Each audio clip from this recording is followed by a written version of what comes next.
Hello everyone, welcome back to my YouTube channel. My name is FPL Elma. Today we're going to be going through transfer tips for Gameweek 11. This consists of players to buy, players to keep, sell, and avoid ahead of Gameweek 11. And some are just long-term picks that I think you should definitely transfer out or keep as well. But before we get into the video, we finally 150 subscribers. Now the goal is 900 before the end of the month, and that can only be achieved through your support. So if you're new around here, a regular viewer, not yet subscribe, make sure you subscribe, make sure you leave a like, and make sure you hit that bell, don't miss any content going up on the channel. And also leave it down in the comments. What are your transfer plans ahead of Game Week 11? And I don't think any much time. Let's get straight into it. So first, I'm going to start off with my players to keep ahead of Game Week 11. And the first player I've gone for is Cody Gakpo, 7.6 million, 4.5 points per match, playing City in Game Week 11, which is not ideal. But if you can see from my reasoning, I think despite the two blanks in a row, I still think he's the best Liverpool asset. Of course, he's also cheaper compared to Salah and the likes. I think he's better than the likes of McAllister and Soboslai. So I was looking to bring in a Liverpool asset. I definitely look at Cody Gakpo. So if you own him at the moment, I'd keep and just hope that against Man City can be able to perform. And very decent fixtures coming up for Man City, playing Forest, West Ham, Sunderland, and Leeds in their next four. I think many people will be wanting to bring in a Liverpool asset, and I think many people will also want to bring in Cody Gakpo just because of that price. So he was a Cody Gakpo owner at the moment. I think I'd keep and hope he performs against City. And then when people are buying him in, you're going to get a high price, right? So I definitely keep Cody Gakpo. The next player is Nick Voltemade from Newcastle, 7.5 million, 5.0 points per match, and playing Brentford in the next fixture. That's why I'm definitely would keep Voltemade just because of that Brentford fixture. But I do get it. It's very understandable if you want to go for Mateta, sorry, because Crystal Palace have very good fixtures coming up as well. So if you want to transfer Nick Voltemade to Mateta, I think it's very okay. But I still think if that was not in your plans and you want to have Nick Voltemade in your team, I think it's a definitely keep. I still think the fixtures are very good. Playing Brentford and then playing Everton game week 13. So if it's not a must sell for you, I think there's no problem in keeping him in your team. But me, I have Ultimate in my team, and I'm going to be selling. But I don't think it's a must sell. And then the next player I've gone as a keep is Joao Pedro. Of course, if you watched the match today against Karabag, he looked pretty poor, but I think he was the best Chelsea player. So there can be two sides to the story, but I do think it was a Joao Pedro owner. I definitely keep. Of course, we were very much blessed with him performing in game week 10 with that goal against Spurs, and it definitely rewarded us for staying loyal to him with a good 9 points. Should have had more. I think should have had maybe a goal or an assist. Estavao or did Gittens missed a golden opportunity, and Joe Pedro missed another golden opportunity at the end. But yeah, so 7.4 million for Joe Pedro, 5.2 points per match, playing Wolves in game week 11, and that's why I definitely keep. Wolves are leaking goals for fun. They're conceding a lot of chances. And I do hope that Joao Pedro can continue his hot form in front of goal and be able to perform in that Wolves game. And also Burnley coming up in game week 12, hoping for a strong performance as well in those two fixtures. And after those two fixtures, then you can look to sell because I think after that, the Chelsea fixtures take a turn and they're going to have very tough fixtures. But for now, so definitely keep on Joao Pedro. And then now we can move on to the players to buy ahead of game week 11. And the first player is Jean-Philippe Mateta. 7.9 million, 4.8 points per match, playing up against Brighton in game week 11, which I think is a very good fixture. The Brighton did look very good defensively in the game week 10 fixture, keeping a clean sheet.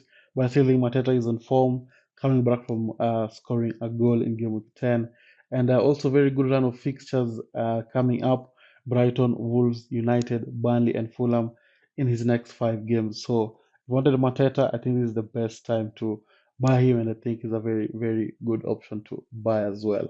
And then the next player I've gone for as a player to buy, if you're considering buying a midfielder, is going to have to be Declan Rice, 6.8 million, 6.3 points per match, playing against Sunderland, playing in one of the best defensive teams in the league. Although he doesn't get defensive points, he gets that one defensive points for midfield. He also gets a lot of DEFCON points, and he's also on set pieces. So there's a high chance for an assist for Arsenal, for the likes of Gabriel and Timber. Arsenal are very good from set pieces, and Declan Rice takes most of them apart from one side of the corner where it's Saka. But even for free kicks, he's the one who is there for the corner, and the other side is the one who is there. And most goals come from his set delivered set pieces compared to Saka. I also think he's a very cheap alternative to Saka at 6.8 million as compared to Saka, who's around 10.1 million. So if you're looking for a cheap way to get into that Arsenal midfield, I think Declan Rice is the one. And then the next player to buy is Danny Welbeck, 6.5 million, 4.3 points per match fixture. They're going to be playing Palace in game week 11. And the reason I'm thinking about him as a player to buy, if you're thinking of buying a forward or just deading that position with a cheap enabler, I think he's been on fire in the past 5 games, collecting double digits in the past 5 games, apart from maybe one fixture where he scored, I think, 2 or 1 points. He's very cheap as well at 6.5 million. And good fixtures after the Crystal Palace game, if you consider Crystal Palace a tough fixture. Of course, they play Brentford and Forest. Then I think after that, the fixtures take a turn. But I think at 6.5 million is definitely someone you can hold for a while and just be benching him when needed to be benched, because that's a decent price point, 6.5. So if you're thinking of buying a forward, I think Danny Welbeck is your guy. If you already own Mateta, of course, I think Danny Welbeck is the next best striker in FPL. So those are the players to buy. Now let's look at the players to avoid.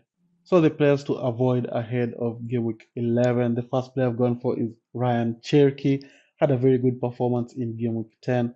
Also, in the Champions League, he managed to score off the bench. But I think the reason I'd avoid him is because just of tough fixtures coming up with Liverpool and Newcastle in back-to-back games. And also, Pep Roulette, I think, is a very big factor. Of course, Pep rotates his team a lot, so you never know who's going to start. You can have a good performance today and not start the next game. So I think the most constant Man City players is Donnarumma and I think Haaland, and I think that's it. I don't think anyone else is ever going to be nailed on when it comes to Pep. But at 6.3 million, if you're willing to take the risk, I think it's fine. But I think there are better options at around that price range. So for me, it's a definite avoid just because of Pep Roulette and those tough fixtures coming up. And then the next player to avoid is Andrew Robertson from Liverpool. 5.8 million, very, very, very expensive. I don't think you should go for him at all at that price range. Points per match 1.1. There's a reason for that, of course. Then playing against Man City. The reason I think you should avoid Andrew Robertson, despite him looking like he's going to get that left back position back, because Kaka has been terrible. Liverpool tend not to keep a lot of clean sheets, although you're going to say they've kept back to back clean sheets. I still think they don't keep enough clean sheets to warrant having a Liverpool defender. And at that price of 5.8 million, you could just get Gehi, Osenesi, Richards, Trufe, and they'd offer you the same attacking returns or defensive returns. And then his rotation risk, I still think that Kakes will take some few minutes off Robertson. I don't think Kakes is a complete write-off in for that left back position. So that's why I'd avoid Andrew Robertson. And then the next player to avoid is Martins Cunha. As a Manchester United fan, this hurts me to say 7.9 million, 2.3 points for match, which is very, very low return. And then they play Spurs in game week 11, which is a tough, tough fixture for Manchester United. Although Cunha has been arguably Manchester United's best player for the season so far, maybe you can give that to Mbuemo, but Cunha is up there. He hasn't had any attacking output in terms of FPL returns. He only had one goal in the past 10 games. So for me, I think I'll avoid him. And if you want a Manchester United player, I think Mbuemo or Bruno Fernandes is your best option. If you want an outside punt, definitely go for Ahmad Diallo, who's been playing a little bit out of position, but still influencing the game a lot. But I still think for Matheus Cunha, I think it's an avoid until he starts getting those attacking returns. And then the players to sell ahead of game week 11. I think the first player is Jeremy Doku. I think you still own Jeremy Doku, just get rid of him. I think he started today in the Champions League, so that just means he might be rotated for game week 11. But interesting to see because I think also Savinho started in game week, I mean, in match day 4 in the Champions League, if I'm not wrong. I'm not so sure on that. But I still think if you're only an United asset who is not Haaland or Donnarumma, I think it's a definite sell just because of Pep Roulette and also the tough fixtures coming up against Liverpool and Newcastle. I think those are very, very tough fixtures for Man City. If they overcome that, fair enough. But if you own Jeremy Doku, I think it's a definite sell for me. And then the next player to sell is Victor Gyökeres. I know he did score in game week 10, but he was subbed off at halftime because he picked up an injury, and Ateta has confirmed he might miss game week 11. So at that 9 million price range, I would not put him on the bench at all. Unless you're an Arsenal fan, I think you should just sell and go for someone like Mateta, Voltemade, who's also there. Go for Welbeck. There's also Krupi from Bournemouth or Evan Nilsson, whichever you prefer. But I still think for Gyökeres, I think it's a must sell.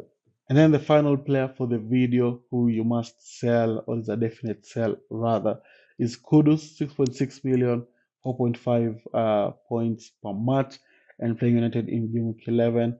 This one I've gone for Kudus being a must sell. I think the good fixtures have come and have passed, and now they're heading into some of the tough fixtures, playing United, Arsenal, and Newcastle in their next 5 games. Also, there's that slight concern that he might have picked up a knock or something like that. But for me, if I own Kudus, I think it's a definite sell just because of the fixtures and how Spurs have been poor in the Premier League as well. And I think it's a definite sell. So that comes to the end of the players to buy, keep, sell, and avoid. So let me know down in the comments, what do you think about the players I've talked about? And also let me know your transfer tips in the comments. And if you wanted to reach this far, don't forget to leave a like and subscribe, and I'll see you all guys later. Bye bye.